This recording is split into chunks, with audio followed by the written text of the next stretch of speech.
하나님의 말씀은 시편 43편 1절에서 5절까지입니다.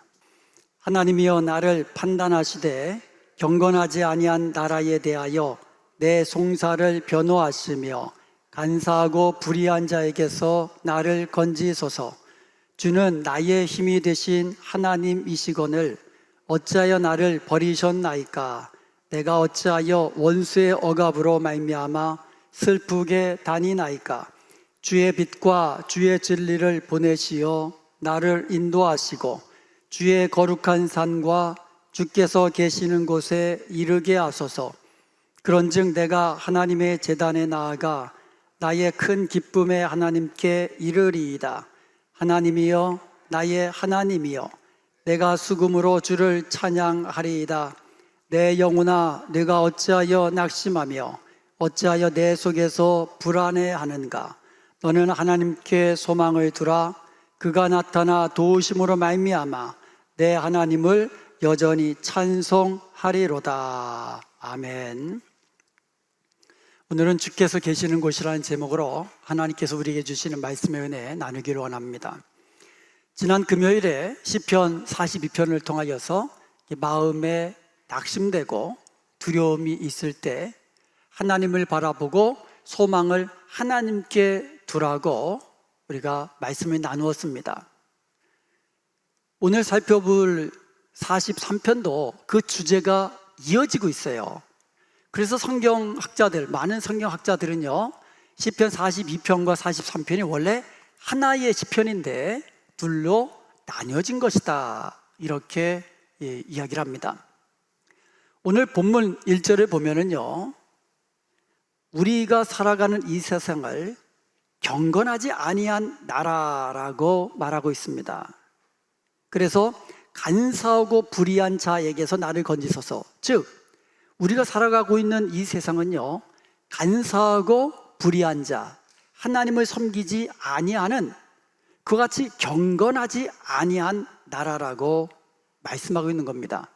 그렇기 때문에 이 세상은요, 거짓의 사람, 불의한 사람들이 오히려 판을 치고 더 큰 소리 치면서 더 잘 사는 것 같은 모습을 우리가 보게도 됩니다. 그렇기 때문에 진실하게 살려는 사람, 하나님을 잘 믿고 섬기는 사람들이 그런 악인들이 잘 되는 그 같은 모습을 보면서 때로는 낭망하고 좌절할 때도 있는 것입니다. 이 세상에는요, 참 낙심된 일도 많고 우리로 하여금 두려워하게 하게 만드는 일들이 많지요. 당장만 하더라도 이 한 치 앞도 알지 못하는 그 미래의 일들, 불확실한 미래, 불투명한 미래로 인해서 사람들은요, 항상 마음 한구석에 두려움을 가지고 살아가는 겁니다. 그래서 시편 기자는요, 이런 상황을 어찌하여 하면서 탄식하는 겁니다. 그러니까 이 너나 할 것 없이 사실은 이 땅에 살아가면서 근심된 일, 낙심된 일, 두려워하는 일이 항상 있는 거예요. 오늘 시편 기자는요, 2절에 보니까 어찌하여 나를 버리셨나이까? 내가 어찌하여 원수의 억압으로 말미암아 슬프게 다니니까? 이렇게 어찌하여 연거푸 외치면서 탄식하고 있는 것을 보게 됩니다. 악인들이 오히려 자신들, 하나님을 잘 섬기는 경건한 자손들을 오히려 핍박하고 억압하고, 오히려 그들이 떵떵거리면서 잘 사는 것 같은 모습을 보면서 어찌하여 이런 일이 있습니까? 라고 탄식하는 겁니다. 여기서 어찌하여라는 말은 히브리어로 라마라고 합니다. 라마. 예수님이 십자가에 달려 돌아가실 때에 라마 엘리 라마 사박다니 하면서 하나님 앞에 큰 소리로 부르짖었다 그러잖아요. 엘리 나의 하나님 라마 어찌하여 나를 버리셨나이까? 예수님도 어찌하여 나를 버리셨습니까? 이렇게 십자가 위에서 탄식하면서 하나님 아버지께 부르짖었던 것을 우리가 볼 수가 있습니다. 여러분, 우리가 큰 환난을 만나면 예기치 않는 큰 이 절망스러운 내 힘으로 어찌할 수 없는 그와 같은 큰 고난을 만나게 되면 어찌하여 내가 이런 탄식하면서 부르짖기도 합니다. 왜 내가 이렇게 큰 질병을 걸려야만 합니까? 어찌하여 우리 가정에 이렇게 큰 어려움을 주십니까? 어찌하여 이렇게 큰 슬픔이 내게, 내 자녀들의 앞길에 어찌하여 이런 일이 일어납니까? 이렇게 우리가 큰 고통과 우리가 큰 환난을 당할 때 어찌하여 이렇게 탄식하면서 부르짖는 것이 보통 사람들의 모습입니다. 그리고 오늘 시편 43편을 지은 그 고라자손의 탄식이기도 한 거예요. 그런데요, 우리가 어찌하여 탄식할 때가 바로 하나님을 바라볼 때입니다. 아멘. 그때가 바로 소망을 하나님께 둘 때입니다. 우리가 하나님 가까이서 우리는 하나님의 은혜를 누리고 하나님의 복을 누리며 우리가 감사로 찬송할 수 있게 되는 것입니다. 오직 하나님 가까이서 누리는 축복인 것입니다. 그래서 우리가 어찌하여 탄식할 때 우리는 그 자리에 있는 것이 아니라 하나님께 나아가 하나님을 소망하면서 하나님을 바라보면서 우리가 주님 가까이서 주신 은혜를 누리게 된다는 것입니다. 그러므로 우리가 힘들고 어려울 때, 낙심된 일이 있을 때 하나님만 바라보고 하나님께 소망을 두고 하나님께서 주시는 놀라운 은혜와 복을 누리며 하나님을 찬송하는 복된 저와 여러분 되시기를 주님의 이름으로 축원드립니다. 아멘. 그렇다면 우리가 왜 낙심 중에 하나님을 바라보면서 소망을 하나님께 두어야만 할까요? 그 이유는 바로 하나님은 우리를 건지시는 하나님이시기 때문에 그래요. 하나님이 우리를 건지시는 거예요. 환난 가운데서 건지시고 죄악 가운데서 건져주시는 분이시기 때문에 그렇습니다. 오늘 본문 1절에 보면 하나님이여 간사하고 불의한 자에게서 나를 건지소서. 하나님이 우리를 건지시는 분이시기 때문에 우리를 건져달라고 기도하는 거 아니겠습니까? 하나님이 우리를 건지실 수 없는 분이라면 하나님께 이렇게 기도할 필요도 없는 거죠. 오늘 시편 기자는요, 하나님께서 우리를 건지시는 분이라고 믿었기에 하나님이여 나를 건져주옵소서라고 기도할 수 있는 겁니다. 한번 생각해 보세요. 전쟁이 일어나고 재앙의 상황에서 재난이 일어나고 큰 질병과 사고가 막 닥쳐올 때에 누가 우리를 이와 같은 고난과 환난으로부터 건져낼 수 있겠습니까?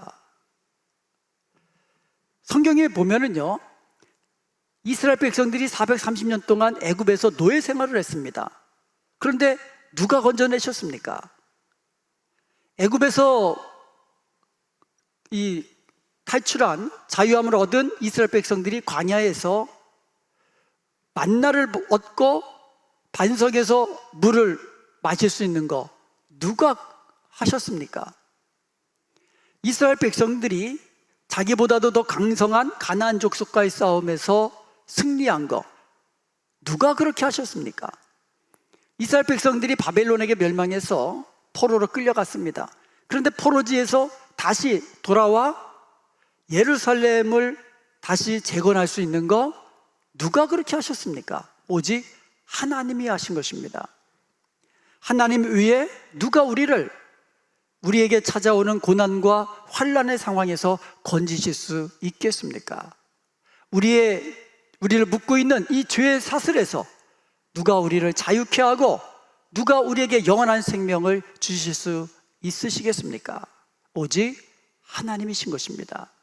그렇기 때문에 우리는 고난의 때에, 환난의 때에 하나님을 찾으며 한나님을 바라며 우리의 소망을 하나님께 두고 하나님 가까이서 하나님 주신 은혜와 복을 누려야 한다는 것입니다.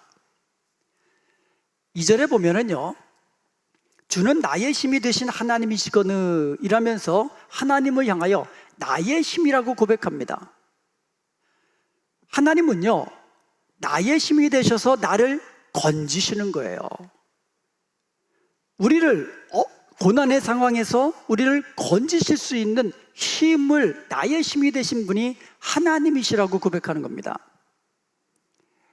그리고 5절에 보면은요, 그가 나타나 도우심으로 말미암아, 그가 나타나, 우리가 하나님께 소망을 둘 때 그가 나타나 우리를 도우신다고 말씀하고 있어요. 우리가 낭망하고 두려워할 때에 찾아오셔서 우리를 도우시는 분이 우리 하나님이라고 고백하는 거예요. 그렇기 때문에 환난 때에 하나님께 소망을 두어야 한다는 거예요. 왜냐? 하나님이 우리를 건지시는 분이시기 때문에. 우리가 환난 때에 우리와 함께 하셔서 우리를 도우시고 우리를 능력으로 건지시는 하나님이시기 때문에 여러분, 힘들고 어렵고 고난의 때에 오직 하나님만 바라보며 소망을 하나님께 두시는 복된 여러분 되시기를 주님의 이름으로 축복합니다. 고난 중에 더욱 하나님을 찾으십시오. 하나님 가까이서 하나님 주시는 은혜와 복을 누리는 겁니다. 하나님 계신 곳에서 은혜가 있고, 하나님 계신 곳에서 구원이 있고, 하나님 계신 곳에서 축복이 임하는 것입니다. 그렇기 때문에 고난의 때에 더욱 하나님을 찾으십시오. 우리가 하나님을 찾을 때 우리는 하나님의 능력으로 우리가 구원함을 얻고 건지심을 받고 감사로 찬양할 수 있다는 것입니다. 시편 42편에 보면은요, 이 시편을 지은 고라 자손은요, 하나님의 전에서 지도자 위치에 있었던 것을 우리가 볼 수가 있습니다. 그래서 성전에서 성의를 지키는 무리들과 함께 하나님을 감사함으로 예배했고, 그리고 봉사하며, 성전에서 봉사하면서 기쁨과 즐거움을 누렸던 사람입니다. 그랬던 그 사람이 무슨 이유인지는 모르겠지만 하나님의 전으로부터 멀리 떨어져 있게 되었어요. 그래서 하나님 전에서 예배하고 싶어도 하나님께 나아갈 수 없는 그 상황에 놓이게 되었다는 것입니다. 그렇기 때문에 성전에서 예배하지 못하고 성전에서 하나님을 섬기지 못하게 되니까 그 마음에 낙심이 되고 영적으로 침체되고 두려워하는 상황까지 맞이하게 되었던 것입니다. 그리하여서 그 시인은요, 성전을 그리워하는 거예요. 다시금 하나님 전에 나아가 하나님께 예배하면서 하나님의 얼굴빛을 우리가 그것을 마주하고 하나님을 찬송하는 그날이 속히 다시 오게 되기를 갈망했던 것이에요. 특히 오늘 본문 3절에 보면은요, 이 시편 43편을 지은 이 시인이 주의 전에 나아가 주님과 친밀한 관계를 맺으며 기쁨으로 주님을 섬기는 것이 그의 주된 관심사요, 그의 갈망함이었다는 것을 알 수 있어요. 다시금 하나님 전에 나아가 하나님께 계신 곳에서 하나님을 예배하는 것, 이것이 그의 마음의 간절한 어떻게 보면 바람이었던 거예요. 그래서 3절에 보면 주의 빛과 주의 진리를 보내시어 나를 인도하시고 주의 거룩한 산과 주께서 계시는 곳에 이르게 하소서. 내가 하나님 계신 곳에 가겠다가 아니라 주께서 나로 하여금 주 계신 곳에 이르게 하소서라고 기도하는 거예요.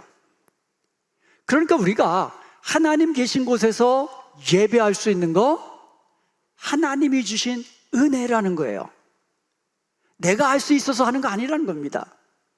내가 주의 날에 주의 전에서 예배하는 거 하나님이 건강 주셨기 때문이고 우리의 영을 지켜주셨기 때문이고 우리가 주의 전을 사모하는 마음, 주님께 나와 예배하는 마음, 그 마음을 주셨기 때문이고 이 모든 것이 하나님의 은혜 안에서 되어졌기 때문이라고 고백하는 겁니다. 그래서 이 시인은요, 주 계신 곳에 이르게 하소서. 주님 계신 곳에서 은혜가 있고 주 계신 곳에서 능력을 얻고 주 계신 곳에서 복을 누리기 때문에 주 계신 곳에 다시 인도함 받기를 원하는 마음, 그 마음으로 지금 하나님께 기도하고 있는 겁니다. 그런데 여러분, 주의 빛과 주의 진리를 보내시어 나를 인도하시고, 이 시인이 주님 계신 곳에 인도함을 받는 것은 주님의 말씀, 주님의 빛과 주의 진리라고 고백하고 있는 겁니다.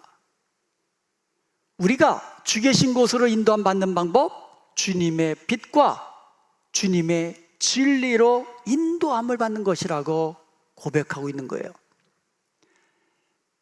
시편 119편 105절에 보면 주의 말씀은 내 발의 등이요 내 길의 빛이라고 고백하고 있습니다. 하나님의 말씀이 우리로 하여금 주 계신 곳으로, 하나님 계신 곳으로 인도하는 빛이라고 말씀하고 있어요. 그리고 요한복음 1장 9절에 보면 참빛 곧 세상에 와서 각 사람에게 비추는 빛이 있었나니 말씀하고 있습니다. 곧 예수 그리스도께서 우리의 참빛이 되셔서 하나님께로 우리를 인도하는 참빛이라고 말씀하고 있는 겁니다.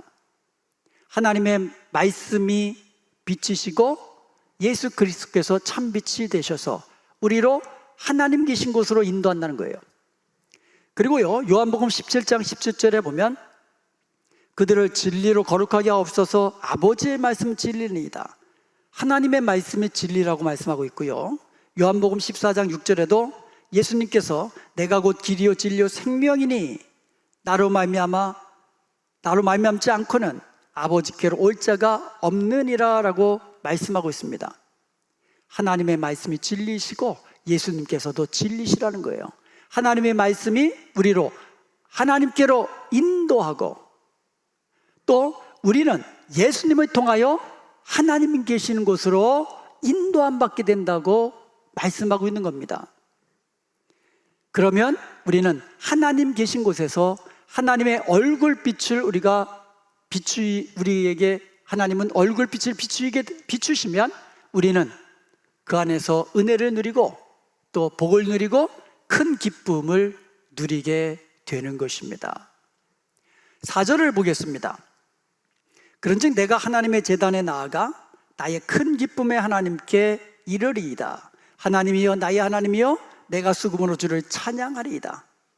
하나님 제단에 나아가니까, 하나님 계신 곳으로 나아가니까 거기서 큰 기쁨을 얻게 된다는 거예요. 우리 하나님은 큰 기쁨의 하나님이라고 말씀하고 있어요. 이것을 개역 한글 성경에서는요, 나의 극락의 하나님이라고 번역했어요. 큰 기쁨의, 나의 큰 기쁨의 하나님, 나의 극락의 하나님. 이 말은 뭐냐면 나에게 기쁨 중에 기쁨을 주시는 하나님이라는 거예요. 이런 기쁨 우리가 어디서 얻을 수 있습니까? 기쁨 중에 기쁨, 큰 기쁨을 주시는 하나님. 우리가 하나님 앞에 나아갈 때 얻을 수 있는 기쁨이 바로 큰 기쁨이요, 기쁨 중에 기쁨인 것입니다. 하나님께 가까이 나아가는 자, 큰 기쁨을 얻습니다. 낙심하는 자가 큰 기쁨의 사람으로 바뀌고요, 절망의 사람이 소망의 사람으로 바뀌고요, 슬퍼하는 사람이 감사로 찬송하는 사람으로 바뀌게 되는 것입니다. 주 계신 곳에서 이와 같은 축복을 누리게 되는 것이에요. 그래서 5절에 같이 내 영혼아 내가 어찌하여 낭망하며 어찌하여 내 속에서 불안하여 하는가? 너는 하나님께 소망을 두라. 그가 나타나 도우심으로 말미암아 내 하나님을 여전히 찬송하리로다 라고 감사로 찬송할 수 있게 되는 줄로 믿습니다. 사랑하는 여러분, 악인이 득세하는 것으로 인해서 낭망하지 마십시오. 근심하지 마십시오. 그들은요, 죽일 날을 위하여 예비된 양과 같다고 말씀하고 있어요. 그리고요, 환경이 어렵다고 해서 낙심하지도 마십시오. 큰 물결이 일어나면 노젓느냐고 힘이 들지만 그 풍랑으로 인해서 배는 빨리 나아가는 거예요. 그래서 환난 중에 오히려 감사하며 찬송하십시오. 속히 응답이 없다고 낙심하지 마십시오. 하나님은요, 하나님의 정하신 때에 하나님의 방법으로 반드시 이루어 주시는 하나님이십니다. 그렇기 때문에 우리가 기도하고 낙심하지 말고 인내로 기다리는 자가 되십시오. 오직 소망을 하나님께 두십시오. 낭만이 찾아올 때, 두려움이 찾아올 때 오직 소망을 하나님께 두시고 하나님만 바라십시오. 하나님 가까이서 은혜와 복이 임하는 것을 믿으시고 주님의 진리와 주님의 빛으로 하나님께 인도함 받는 자가 되십시오. 그리하여서 하나님 가까이서 은혜와 복을 누리며 큰 기쁨을 얻는 복된 저와 여러분 되시기를 주님의 이름으로 축원드립니다.